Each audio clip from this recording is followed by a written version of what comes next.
Rabbit Hole podcast, episode 25. What are you laughing at? That hole really got you. What, the intonation?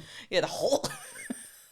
I don't even know what's happening. We've been battling some sickness in the household. I feel so attacked. We have been battling some sickness. yeah. It's going around, right? The second win of the vid. Well, not just the vid, change of weather, you know. All that good it's stuff. party season. Everyone's weary and tired. Look after yourselves, people. Look after yourself. Speaking of party seasons, I'm getting over this. It's just too much eating going on. Such a first world problem, but it's true. It's still a problem. I never complain about food. Okay. All right. Always be thankful for what you have. Always be Thanksgiving thankful. for when we're filming, but you know, when we For post the it, Americans, it's a bit later. I never understood Thanksgiving.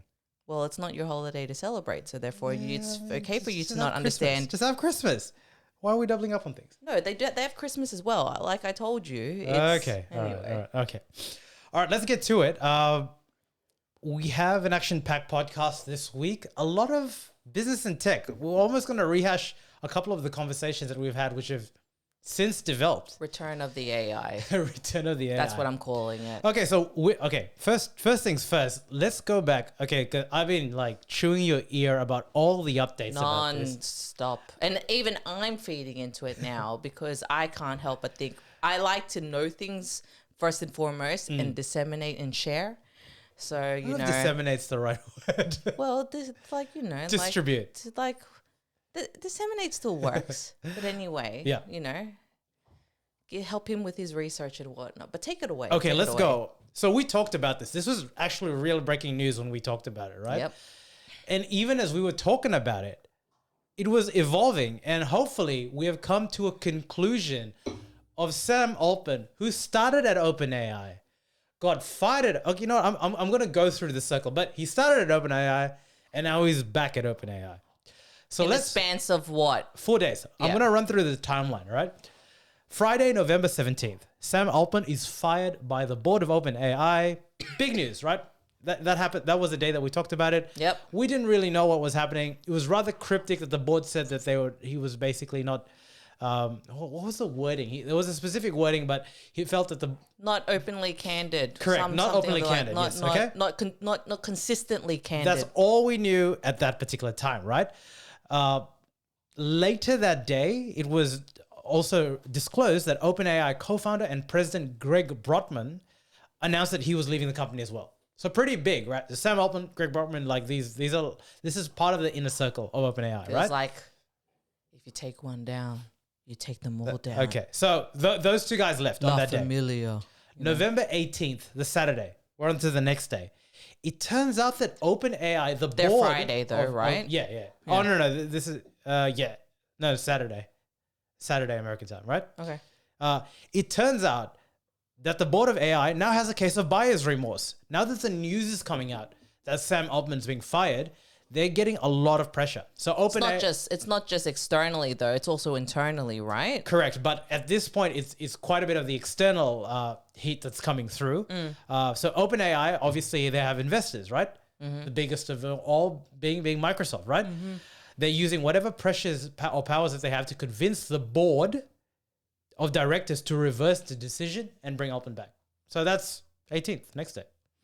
Sunday, November the 19th, Sam Altman, A great day. knowing this, Happy birthday, Adam Driver. Sam Altman, knowing this, goes back to OpenAI. There's actually a photo of him with his like lanyard and the whole fintech thing.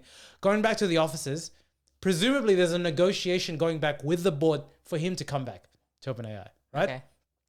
Things are being discussed. We don't really know exactly what terms are being discussed, but at this stage, it looks like he's going back to OpenAI, right? On the Sunday 19th. On the same day, the board does a 180, 360, I don't even know what degree to call it, and hires another CEO, an interim CEO, Yep. Emmett Shear, formerly of Twitch. Yep. In the same day that they're negotiating with him, they hire another CEO. They be making calls. They be So pew just, pew pew. I can't understand even the timeline. Like, this doesn't make sense, right? So clearly, It's you know what it is? It's treat them mean, keep them keen. clearly something happened that day that just like there were clauses, right? And it's been communicated that what Sam Altman really wanted, which was a sticking point for the board, and there's a key individual in the board that I'll speak to, but the board had to have agreed to kick Sam Altman out, was a public declaration from the board that they made a mistake, and apparently that of firing Sam Altman, and apparently that was a sticking point for the board. They just didn't want to say that, and so they hired a new CEO. Hold on. Let me ask a couple of things. Right, the board, are they predominantly all men?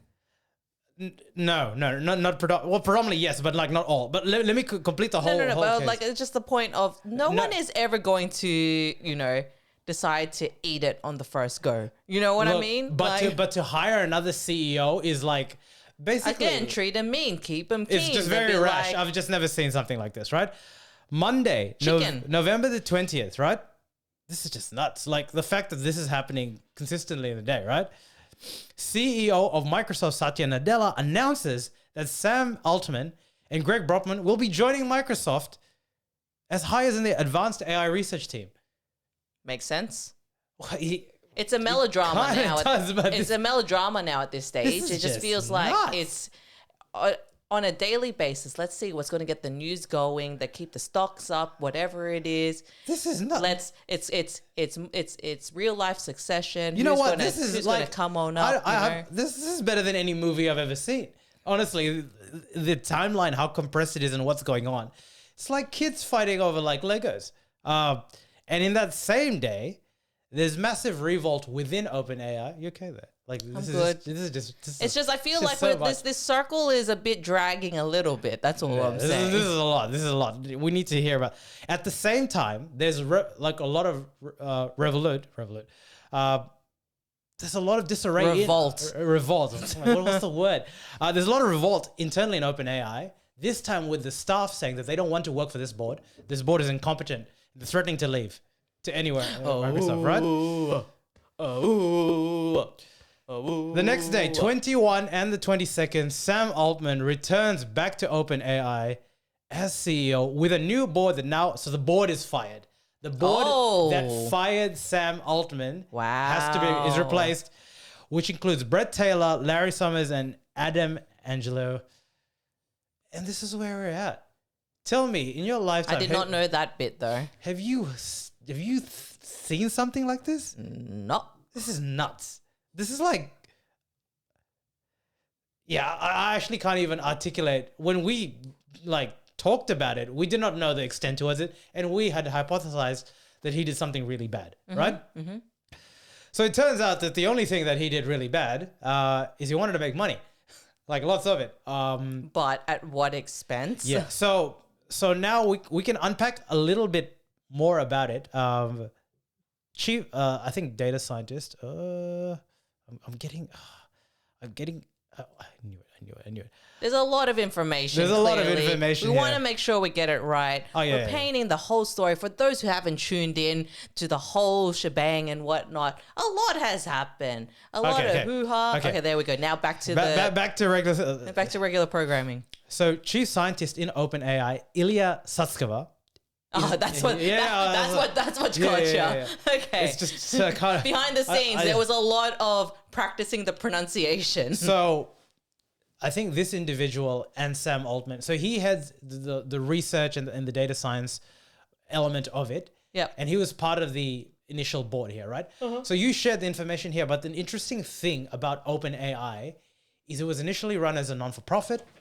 Yep. When they realized that they needed money to further the AI because of how expensive it was, they ran it as they created a subdivision which was for-profit. Yep.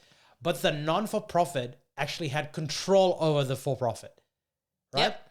So that you love to see it. So that board had it, right?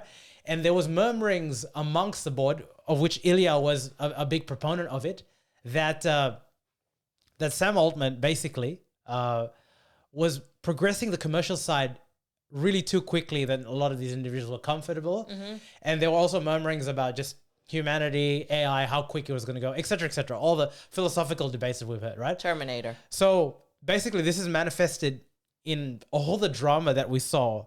And it just makes me think, okay, he's back. All right.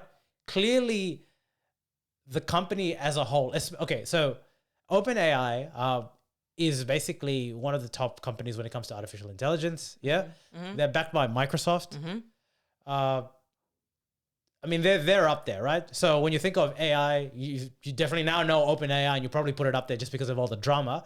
But there's also Facebook, there's also Google with Bard, et cetera, et cetera. We talked about this, but definitely OpenAI Grok is there to come. Yeah, Grok, yes. I learned something, guys. Remember? Yeah. Can a company? Let's forget about the AI component. Clearly, we now know that there are philosophical tensions within the company. And Ilya may be a physical representation of it, but he did not speak alone. He was able to convince a board, which admittedly is now no longer exists. There's a new board there.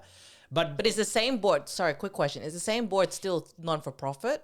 I believe, yeah. Actually, I'll have to double check on that. But I believe that a lot of that board has been removed. But it's still a non-for-profit versus... They still have those... The separation, hybrid the structure, sort of is in place. It actually hasn't been disclosed because I would think that they might have changed elements of the control structure, right? Because it is a very weird control structure that two different sides of the business can have. Actually, you know what I mean? Usually there's a division right there. So you can't have one division at least able to fire a CEO in the entire company, which is what happened here. But what I'm asking is philosophically, there are a lot of differences in this company, and it's the people that make up a company. It's like it's a family, basically. Think of it as a family, because this family basically said that... Which side are you on? We don't want to work without Sam Altman. So they clearly love the father, which is Sam Altman here. But can a company that has shown so much division in what is really clearly an important thing in in AI function with all this drama that's happened in the past? Well, yeah, because if they got their main man back, if they're the ones that are actually progressing things forward, right? Like it's always a matter of you can't do the things without the people, regardless of the leadership that's in place, right? Yep. It just depends on the hold that the leadership has to a degree and what power they have. One could argue if it's non-for-profit, then they have some level of, I don't know, a clear moral compass or something of the like, right? Where it's not purely being driven by commercials and whatnot, where that's a bit more of a tunnel direct approach. And there is no question. It's more black and white, right? As to what decisions are being made. Whereas the whole point of having this philosophical point is we are going into an unknown territory where it's been depicted in many entertainment fodder and whatnot, but it's real. The concern, I would imagine, is very real. So having said that, again, you're having one vision, one purpose, people who believe in that, and it does seem like there seems to be a culture. So, it's not that. It's that they believe in it. They believe in life goes on. Well, yeah, belief, that's another way of saying it. It's like I'm just trying to find a cool way to, integrate and have fun with this conversation. But you know what I mean? I think what's going to be interesting is Sam he projects as a very smart guy. He has to be, right? And there've been tales told and how commercially he's extremely savvy. And clearly to get OpenAI forward and funding, it's still a startup, although a very lucratively funded one, and with Microsoft backing it. And again, it just when I think of Microsoft absorbing those two individuals and then letting them back into the company, because they had to have let them back. I can't imagine they signed anything. You know what I it almost is? can't help think it's a mother with their kids. I almost can't help think it was a plan. 100%. It's no, you can't have these toys. You can't have them. If you're good, I'll give it back. Something of the like, because they've got an interest too, right?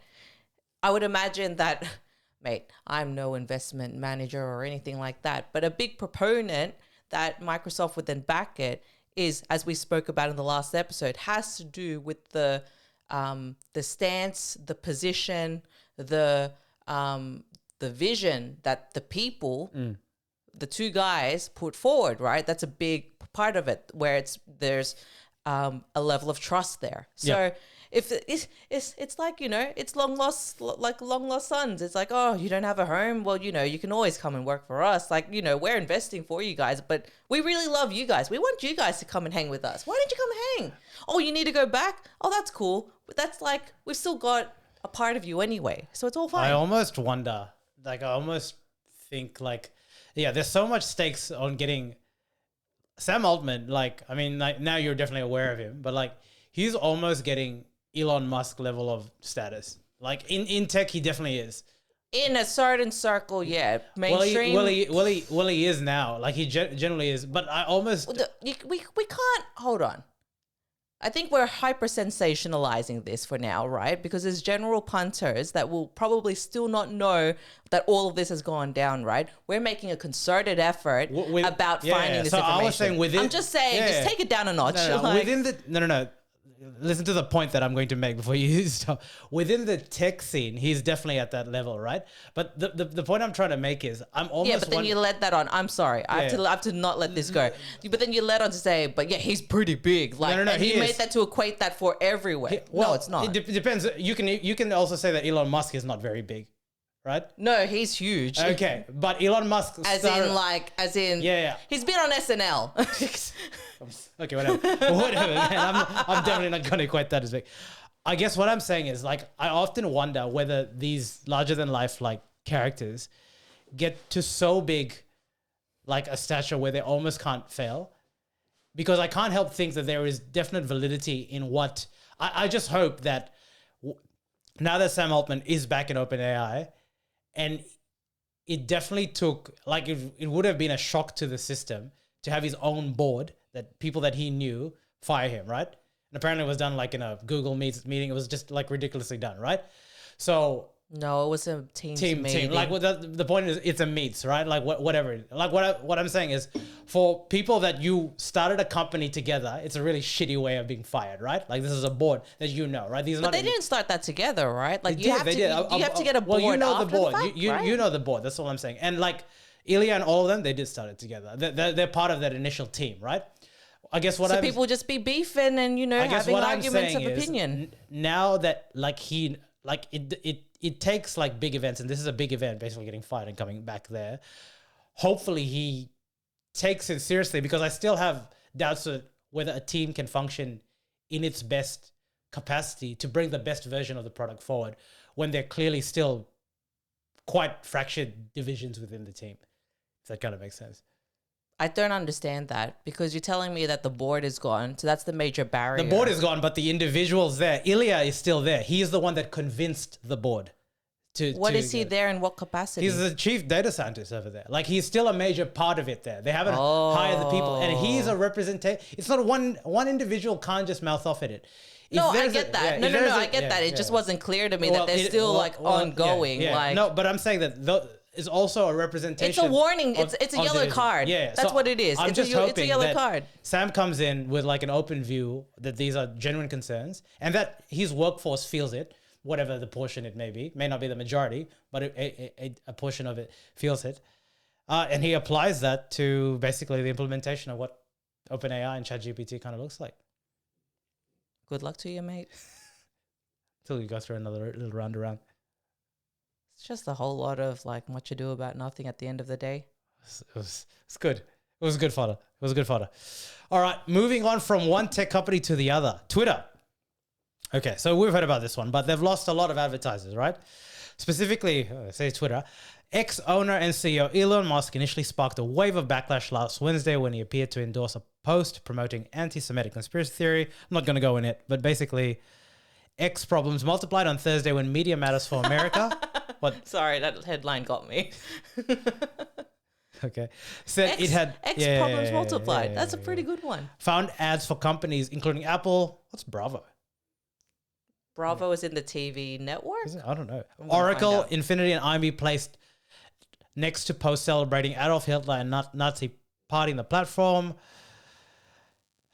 Basically, they've lost in conjunction with Elon Musk's, the conspiracy and the backlash from him supporting that tweet. Oh.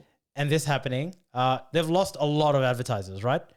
which include Comcast, Disney, Lionsgate, Paramount, Warner Brothers, IBM, etc., Side etc. note, Bravo, if I've got this right, it's like artillery. Should not even be able to. I don't know if that's the Bravo. USA is a whole different place. It's a whole different place to us anyway. But Elon, bro. Got to be careful about what shit you say. If you're a person of stature, I get that you can have an opinion. But I get that you can have freedom of speech. I get it. But like, this goes to your point, right? Yeah. I feel like this is the overarching theme for the episode that you've so well crafted. Can you be that big enough to avoid the backlash? The backlash. Yeah. I almost feel like he fuels into it, but 100%. Like he almost can't help himself. But I think the narratives that I want to get into this specifically are two things. One is like, look, we see this in YouTube too as well. The internet's a pretty negative place at the moment, right? It's always been a negative place. What are you talking about? But right now it's just the world is shit. Right now it's amplified, right? It's definitely amplified a lot more. So two things happen here. One is like the Elon comments and that, yeah, like you can't condone that at all, right? Like, so I can understand Elon equals X, Elon equals Tesla. Anything he says, anything he shills they're gonna have direct blowbacks into his company, right? But I guess what I'm trying to say is, in something that's almost, and this is to a latter point, the AI conversation there, like Twitter and X, when you think of the amount of content and information that's being written, right? It's almost virtually impossible to moderate it. Almost virtually impossible, right? Mm-hmm. And when I say virtually impossible, it's difficult. So when Elon took X or Twitter, no, I'm just like confused what it's called now. He did so bringing back people that were blocked because he just wanted to enable free speech, right? At whatever cost. Yeah, like there's a philosophical argument about that, but he wanted to enable it, right? So he brought back people that were banned, like Trump at the time, et cetera, right? Which a lot of people had different things on it. I guess what I'm saying is a chunk of these companies have left X because they're saying that their ads are being shown alongside posts of like Nazi platform. There's a lot of random stuff in the world now. So what I'm in the feed, like I'll even say as still of a user or whatnot of X, the fact that the feed has all feeds have drastically changed from who you follow and that being it to now this algorithm of like, if you've seen that one post and you've shown a level of interaction and engagement with it, you just get we're smacked. going to pepper you some more with that. And it really becomes this weird mirror of like, what the hell am I looking at? / wow, this is really interesting in the fact that you can be entertained by such random fodder. There is a random Twitter account that is on my feed now. And I feel like I'm now jumping into my, how do I say this? Like my true crime era, where it's just a whole lot of weird accidents, weird things that have happened, and they'll document it and share these posts. I don't know, man. The whole point is, what I'm trying to say is that inevitably the ability to control the placement from an advertiser's point of view is completely lost now. That's completely lost. Exactly and the they point. will tell you that it's purely based on we're just trying to reach the audience that you told us to reach based on these demographics, etc., on what time, whatever, all these indicators. But the forum, the platform that it's in now, it's now a morphing into this completely different thing. And plus the input that has been put that's what I'm saying. If you're writing junk, it's just that's the junk that the placements that they got to advertise off, right? And it is the place for such rife misinformation. For example, there was a quick video that covered the cricket final, Australia versus India. Yep. And there was a random video that just showed like the Aussie captain standing there awkwardly, and this person made it feel like Modi had just completely ignored him and gone off. The joys of video editing. You can make anything look bad or good in a good edit. This place, it's so insane. No, but you're right. Like, that's exactly what I was getting at. Like, I can understand brands going away because look, Elon said something. I don't want to associate myself with that. Tick. That checks. I don't want to be involved with an anti-Semitic. I'm not saying that that's what, like, I don't want to be involved with someone who condones those actions. Yeah. Tick. Makes sense. Although I have a comment over this later. But if you're saying that because you're seeing your ads next to these posts, a part of me... Brand safety. That's effectively what it is. I get it. But like I'm saying, because like it's almost virtually, with the amount of information there, you almost have to peg in a level of like you are advertising in an environment that like it's going to be very difficult to... has to thing, right? This is the thing. It's there needs to be a nexus point where this realization happens, but it is buyer beware. Yeah, right. That's the point that I'm getting, right? It is, yeah, and I'm helping you get there. Clearly, it's you okay? Done it, man. It's all of this rife chat has got you in a bad place, but you have to start somewhere. Understanding that things change, right? Back in the day for advertisers, love Facebook. Facebook, what a great place. It's so cheap. It's so cost efficient in catching all these people and whatnot. But this algorithm that feeds into it, and if you're trying to grab the mass of dollars and extract it, there's only so much content it can be associated by. So you got to feed in other stuff, right? Yeah. Like it's just the way of it is. Yeah. So the other bit that I thought was interesting for the brands that are trying to disassociate themselves with X and pausing it, I think IBM said that they have zero tolerance for hate speech and discrimination. What are IBM? Oh, I guess they're still pushing out chips. No, right? they're still doing. They still do stuff. Maybe business machines and stuff like that. Okay, anyway. But like it's been a while. No, I agree. I agree. Yeah.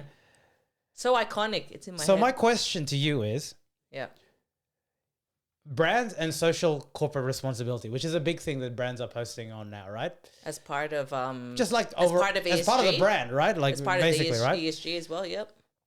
So if IBM has this harsh of a stance, which is good, yeah. Yep. I think that they should be consistent with it and never come back on X, because at least during the Twitter time, and I think that if in a year's time they come back and doing it, like it's all just for show, personally. What's your thoughts on that? It's a bit rough. Is it though? It's a bit rough. Yeah. I mean, like, what if Sam Altman takes over X at some point of time? Like, you know what I mean? Well, that's what changes. I mean. No. Things will change. While Elon's here, though. Things will change based on context. Yeah. I would gear to think if I owned a brand and I had made that stance, I'm not even going to think about this from a people point of view. I'm thinking it from a channel point of view.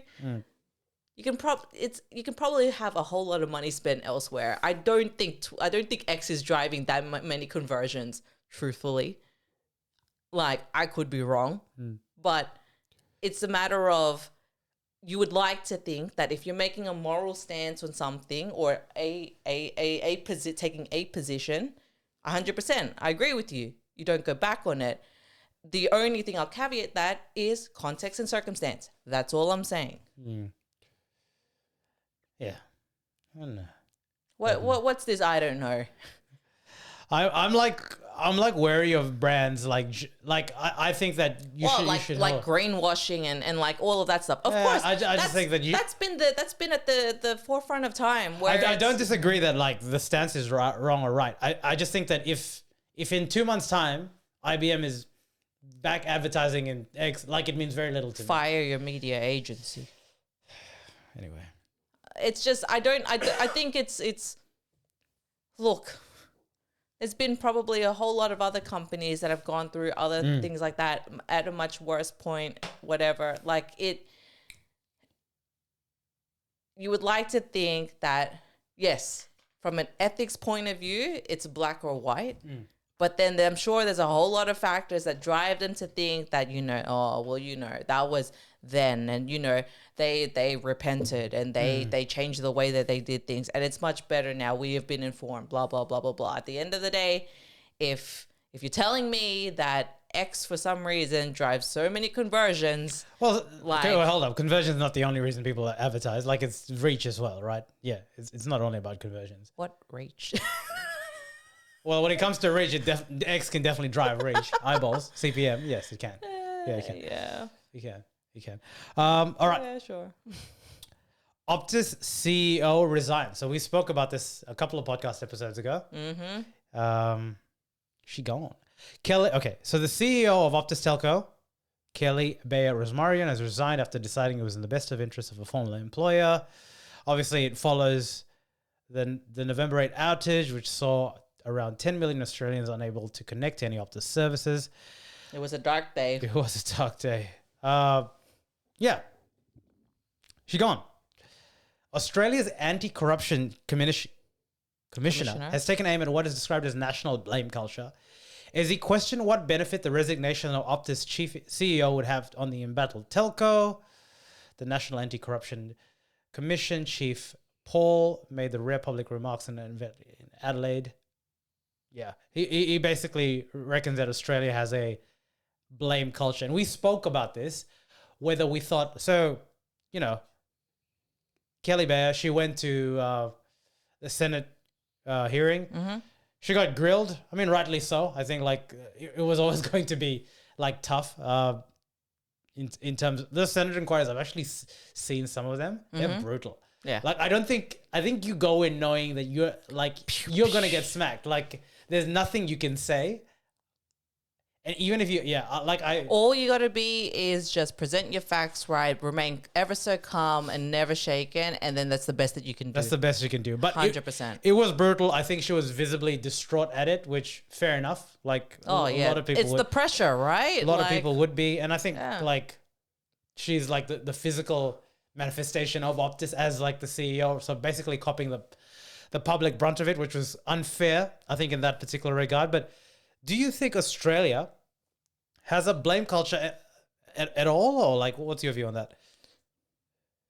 I think the world has a blame culture. Doesn't humanity? That's what I'm thinking. Doesn't humanity have a blame culture? Because you always want to self-preserve. Well, is it right? Okay, so therefore, if somebody's done wrong, and you know there has to be a consequence of whatever wrong has happened, it'd be like, be gone. Is it right? Out. Is it right? Okay, so that the CEO is the one that, like, we know the CEO is the top job, right? Yeah, so that's supposed to make the calls and everything, right? So this is what happened, right? Optus hid the explanation of the outage in FAQ at the bottom of the page, which describes the incident as follows. At around 4 or 5 a.m. Wednesday morning, the Optus network received changes to routing information from an international peering network, oh my God, following a software upgrade. This routine information changes propagated through multiple layers in our network exceeded present safety levels, blah, blah, blah, blah, blah, blah. This resulted in those routers disconnecting. Okay. All I read this is tech failure. Like it was a tech issue somewhere along. So it's not cyber attack? No, I don't know where you had that. Because somebody had reported saying it was a cyber attack after it was like a malfunction. So and look, it's the two different things. See, this is what happens. Like, I have no doubt that there's a very technical reason that this occurred, right? Yeah. But if you're not, you have to find some way of explaining it. Yeah. Because if you don't, that's where, isn't it a cyber attack? You know what I mean? Like people, like Chinese whispers, things can go around, right? And like, if it's the easiestly identifiable thing where it confirms your fear of something going wrong, especially in this day and age when it comes to information and digital. Yeah. It has to be that. Okay. Yeah. So let me give you like a proposition, right? So usually a CEO will take the axe for this. And in Optus' case, it was probably going to happen because this was second in a trot of really serious allegations against Optus, obviously the privacy stuff, right? Yep. So look, 2 in a row, you're out. Like, fool me once, fool me twice, like, fool me thrice, and like, that's never going to happen, right? Like, okay. That's how the saying goes. For me, it is, man. I'm just coughing along here. Anyway. It's all this tech chat. It's all this tech chat. But anyway. We've gone beyond the threshold of tech chat, but here we are. Let's just make it easy. It was a tech issue, right? Let's just say, this is not what happened. Not that I know it's happened. Just say an engineering team deployed a patch, an update, and they deployed the wrong one. Let's just make it very easy, right? And it was found out that was the case. Would it be suffice to the Australian public that engineering department got fired and not the CEO? No. Why not? They caused the problem, not the CEO. Yeah, but she's the one that's they're the one that's supposed to be overseeing everything, right? And it's also, let's be real. That's not what CEOs do, though. The other piece is people would want to see a person that has a shitload of money being paid to do that job and be accountable for everything, even though I'm sure there's like a chief of, of tech data, chief people officer, chief tech officer, all of that chief stuff, finance right? officer, yeah. Like, even though that person's there, that person's probably also in question. But ultimately, the captain of the ship, I agree, but okay, say you want to get the captain, that's fine. In this like made up example, shouldn't the engineers be fired too? Come on. If you have like, for example, if you're in a trading firm and one... I don't know, man. I think, well, they should because they're the one that caused the problem, right? If I don't, how else do I put it? Like that would be really messed up if they did, because like your processes are then just completely... but like I guess what I'm getting at is if it's... It can't be that black and white because that's not how business works either, man. Well, I guess what I'm saying is the blame culture is not an Australian thing, right? You see this all the time, right? Oh, it happens everywhere. So and it's also, that's probably also coupled with this cancel culture. Yeah. And it's probably also coupled with, we've seen it that many times already, right? Where it's just, that's the expected next course of action. Yeah. Someone needs to take the blame. Yeah. And it's often in a sporting team, a coach, a general manager, in business, like CEO, line manager, and it's always going to be a leader. Yeah. That's the thing. It's never going to be the execution. It's always going to be the leader. That's ultimately what's going to happen. Because they're, at the end of the day, in the racy, while your engineering team are responsible, accountability always wins out. Yep. So they're on a search for a new CEO of Optus. Get that Twitch guy. Get that Twitch guy. He's got good credentials. He brought solutions, part of the solution in a day. Do you know who's a candidate that you might be aware of? Your girl Gladys. Oh, that makes sense. She's actually, I didn't even know she was working in Optus. Yeah. That's where. Oh, she is at the moment. After she was there after. Yeah. But there is a large core MD enterprise and business. There's a large chorus that basically is saying that the person that does it should have like good experience within the tech and telco scene, which maybe she doesn't. MD. What's MD again? Managing Director. Enterprise and business. So business, the business side of it. Anyway, it's interesting, but I think, tell you what, I'm in Optus, man. The reception is really bad at the moment. Reception is bad everywhere. Vodafone's not too far off, and also Tangerine, I'm calling you out. The Wi-Fi has been terrible lately. Okay. But also, it's not just maybe it's a time of year thing because. What do you mean?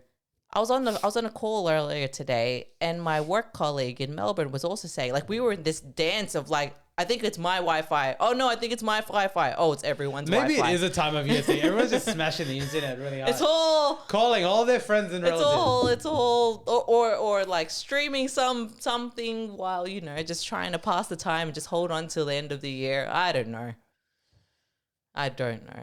Yes. All right. This is a really tech heavy. It's been tech heavy the last couple. Tech and business heavy. I wonder why. Oh, it should be. I wonder why. Okay, so. Blink twice if you need help. Cryptocurrency giant Binance admits to money laundering and as you noted, agrees to pay $4.3 billion to the US Justice Department. So CZ, the name of the founder and CEO, ex-CEO of Binance, which is the world's largest cryptocurrency exchange, agreed to resign from the company and plead guilty to money laundering on Tuesday. As part of the plea, CZ has agreed to pay a $50 million fine and would be barred from any involvement in the business. Naughty. Things happened under his watch. Anyway, sorry. That way, but yeah. Just to get into it, the US government and SEC has been investigating Binance for a while. It's not a known secret, right? They've been knowing that. And what they basically found was in expanding to the US market, well, bless you, Binance blatantly didn't put rigors and processes which basically allowed and facilitated for money laundering. and illegal activity in that particular regard, which included facilitation of stuff like from terrorist organizations, such as Hamas or like Gotta all this get sort of that stuff. due diligence in place. gotta make sure that, we're not doing the basic thing of helping baddies. Yeah, that's From the very beginning, boo-boo. CZ and other Binance executives had engaged in a deliberate and calculated effort to profit from the US market without implementing the controls that are required by US law. The US attorney identified millions in transactions from the US to Iranian users in Syria and Russian-occupied Ukraine, and terrorist groups, including ISIS. Binance willfully enabled hundreds of millions of dollars in transactions between American users and users subject to US sanctions.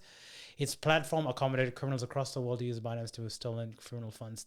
This is intense. This is pretty... That's like a rap sheet just then. That was like, the SEC wouldn't let me be because of all of these reasons why. Yeah, like... It's a bit bad.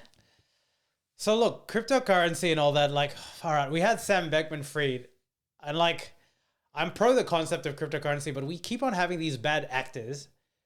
Bad actors? Yeah. So an actor is an agent. So Sam Beckman-Fried is an actor. CZ is an actor. Wait, is this a crypto term? No. It's a general term. So we have these bad actors. Yeah. We have these bad actors that are like at least a public representation of cryptocurrency, whereas the figurehead, the spokesperson. Yeah, actors, right? Like figurehead is a better one. Right? It's actors, right? And I can't help but think that there's definitely good aspect. I mean, here's my irony about it, right? The good element about how this would have been tracked is like part of the blockchain and the ledger enables it there.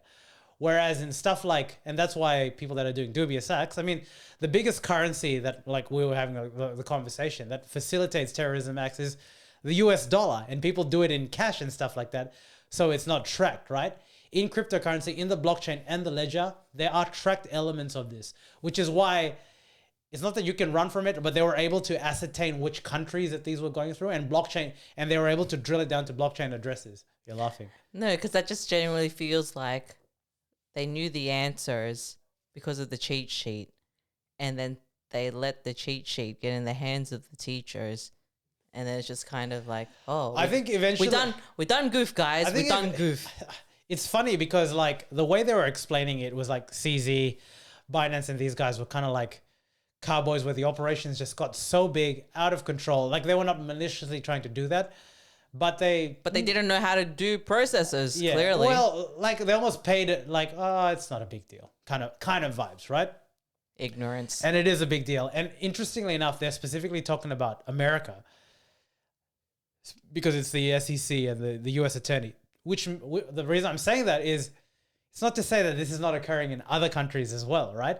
That have laws like that too. But the SEC specifically has cracked down pretty hard on cryptocurrency. Yeah. And they have the resources to be able to do an investigation like this to do it. But I think my main thing for this is like, it's just for those that are in crypto for the right reasons. I don't know what that is, but like for the technology and the implementation and the adoption, this just kicks the can down the road because of the age.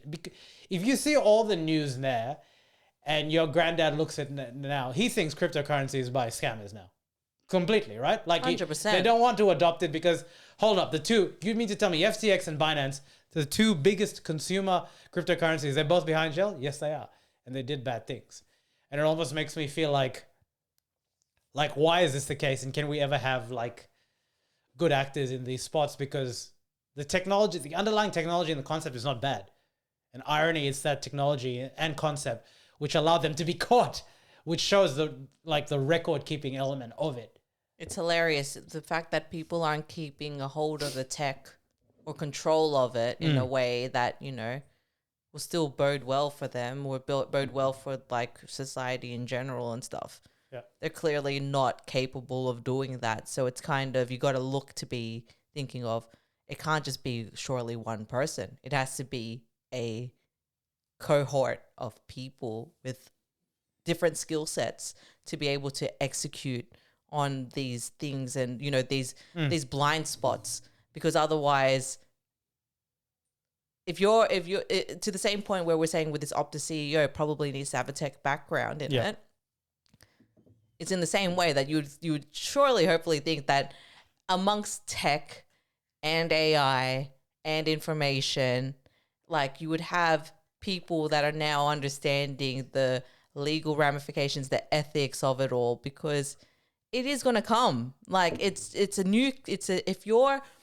you are at the forefront of the development of this emerging tech, you have to be industry. You can't run from it and think it's like, oh, it's not a big deal until it is a big deal. Binance is like a Chinese company, right? And so they run at the beat of their own drum. But like I think you're right, and like it actually, ironically, everything that we've said ties together. Whereas I did that. we are at the point where the rate of innovation is running much quicker, exponentially, than the rate and basically of comprehension, adoption. The laws and the ethics are not catching up at the same rate. No. So I'm not like, what do you call it, condoning what's happened, but like you're having individuals whose sole purpose is to make profit and they're good at it, right?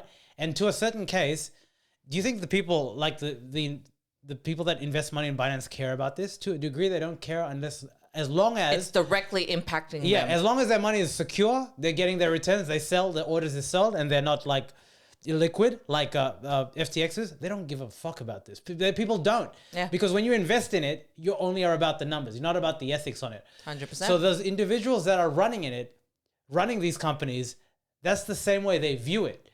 However, we're not operating in a vacuum where these things can't be considered. Mm-hmm. And I think it just goes to show that like the risk management, the processes and all those elements need to catch up. But again, I'm almost empathetic because a lot of these are running at the rates where laws are not even made for these. Like these things that are happening at the moment. And because they don't understand it. It's not to say, So this element, you could say black and white, maybe they didn't understand it, or they did and they just didn't care about it, which is outright breaking the law. Or you don't have the right people to be able to inform it. And that's because that's just not, like, these business guys are just not wired that way, right? Like, they are wired just to make money, long term, baby. Anyway, CZ, you bad boy. So tomorrow is Black Friday. Meh. What do you mean, meh? You're gonna go peruse in Amazon? I will peruse, but I will not buy anything because there is great joy in looking at things and putting them in your shopping cart, and then you teetering onto the edge, and you step back because you're like, I am satisfied. I have control. So tell me this. Apparently Amazon has made a bonus topic. Bonus topic. It's like this was not part of the briefing. I thought we were done. Amazon has done a partnership with Hyundai. Oh yeah, sorry, I didn't know about this. Not too distant future, you can buy a Hyundai car in Amazon. Not surprised. What the fuck? All things can be sold. All things can be sold in a marketplace. My question is. Yep. And actually, ironically, I've got a beef on you, Hyundai, as well. Here we There's go. a vlog coming on you guys later. Go. But I'm not going to talk about that. But I've signed up to their newsletter, right? Yep. So I actually received a newsletter saying Black Friday sales. Who, Amazon or Hyundai? No, Hyundai, right? Yeah. Directly. But I'm thinking, would there be a world where individual would log into Black Friday, 30% off a Hyundai Ioniq EV, and you just buy it? 100%. Without test driving it in the future, or something. In the future, yes. I don't even think a credit card can put the amount of money there. In the future, like, how does that integrate? 100% there will be because, well, one, in the immediate future, what's the pathway to buy something? You'll go X amount of times to different places and try it and stuff, depending on where you are in your purchase journey, and then you'll buy it, especially if it's a new deal like that, right? Because it's actually quite good. Yeah. Whereas in the future, there's going to be 100% virtual reality capability and mechanisms to make it feel like it's genuinely it. They're probably going to advance it somehow, that now it's self-driving, and it's just the means to get there because, Cars is nuts though. You've got to agree that like selling cars on a marketplace, if you've not test driven it, is nuts. It's nuts for now, but I'm genuinely not surprised for the future. What next? What could you buy on Amazon? Maybe a house. Trip to Mars? A house. A house. That is not gonna happen. A house. You can't get a credit card that can put a deposit on a house. Like crypto. All right, I'm done. It's all. Sam Altman, AI. When you'll be able to buy your own AIs. Anyway. That is this week's podcast. I made it, guys. I made it. I'm proud of me. Like, comment, subscribe. Tell us your thoughts. Tell us what you think about all this hullabaloo in the tech world, business world. What do you think about, the pendulum between ethics and commercialism and the future? And are we going to be taking over robots and whatnot? Tell us your thoughts, feelings, and emotions. Or just subscribe. Watch us, yes. Please subscribe. Check us out on the Spotify if you prefer that. But otherwise, peace out. Peace out for another week. Look after yourselves. Take care. Bye-bye.